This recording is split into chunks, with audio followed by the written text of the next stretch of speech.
Hey everyone out there, this is Spider-Man Ross in the spider cave. Doesn't sound quite right. In the spider web? I'll work on that one. We're in the spider cave, spider web, and I've got confirmation that next week I will be getting the J. Scott Campbell Black Cat.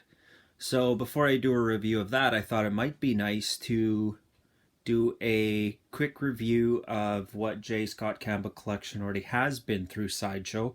And of course, this is it here. We've got the Amazing Spider-Man, we've got the Amazing Spider-Man Classic, we've got the First Love of Peter's Life, Gwen Stacy, and of course the famous cover of Mary Jane Watson. So, I thought, given that we're moving forward with the Black Cat, that it might be nice to look back at these four, which are the first four releases of the collection. And of course, first off, we've got the Amazing Spider-Man in the traditional blue and red, coming off of the wall, getting ready to spray webs and leap into action. The background is a white shadowed face.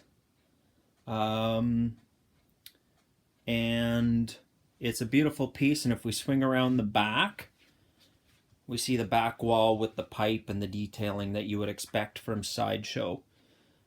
It's a beautiful piece, certainly worthy of the J. Scott Campbell collection.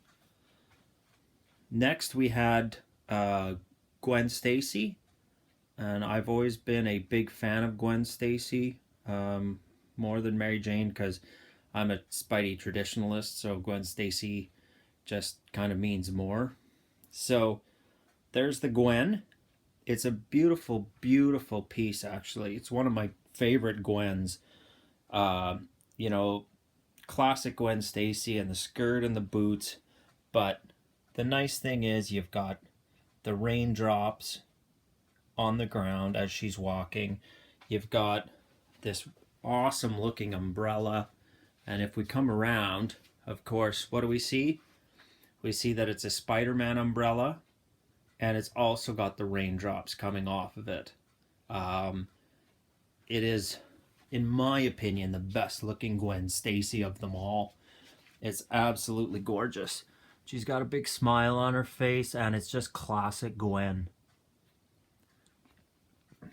Next, of course, from the famous cover is the Mary Jane Watson in her torn jeans and white shirt, holding the Spider-Man costume top over herself with her fashion magazines around her. And again, the famous red hair of Mary Jane. We swing around and we see the back of the spider shirt. It's slightly smaller than the other ones just based on her position on her knees. But again, they did a beautiful job, as we all expect from Sideshow. And of course, the Amazing Spider-Man Classic version. I have to be honest, I'm not generally a big fan of these, simply because it seems like, hey, we're just trying to make some extra money from you guys, and of course it always works because I wouldn't miss out buying that for anything. It's the classic because it's got the much dark blue costume with the dark blue highlights. It's almost black and shadowy.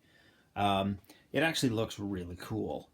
And then of course they changed the background wall. It's got, as you can see, it's got the Spider-Man name, very comic bookish from the comics, and then the red spider.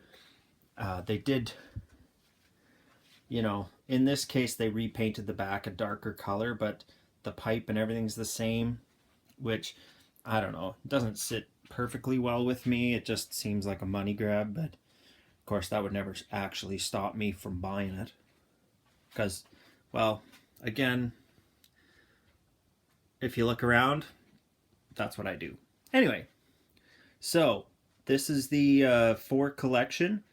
Like I say, I just wanted to review these, go back and see them one more time, because next weekend I will be getting the new Scott Campbell Black Cat to go along with this collection.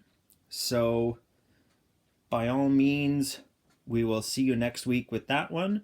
And I'll just leave you with this great image of Sideshow and the Scott Campbell collection, Spider-Man, Gwen, and Mary Jane. Anyway, anybody has any comments or anything they want to see around here, let me know. And have a good week, guys.